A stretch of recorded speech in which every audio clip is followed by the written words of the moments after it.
तो identical spring लिया जिसको एक रॉड से अटैच कर दिया गया है। पूरा सिस्टम हॉरिजॉन्टल प्लेन में रखा हुआ है और पॉइंट ओ पे रॉड पिवोटेड है, मतलब ओ के अबाउट ही ये मोशन कर सकता है।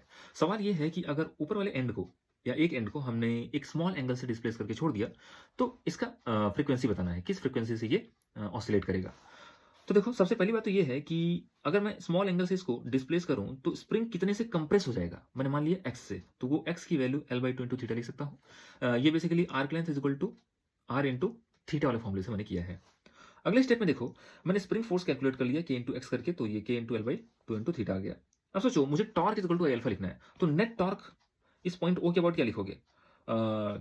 Spring force into length into two इसलिए किया क्योंकि यहां पे भी एक टॉर्क आएगा, इसकी वजह से भी एक टॉर्क आएगा, तो इस पॉइंट के अबाउट दो टॉर्क आएंगे, है ना।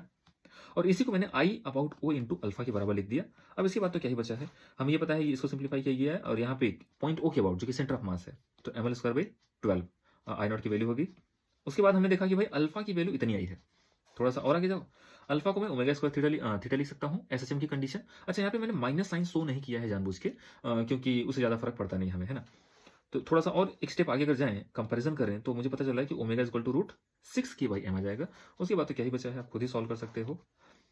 एफ की वैल्यू 1/2 पाई 6 k/m अंडर रूट। कौन सा ऑप्शन है ये? Option number D.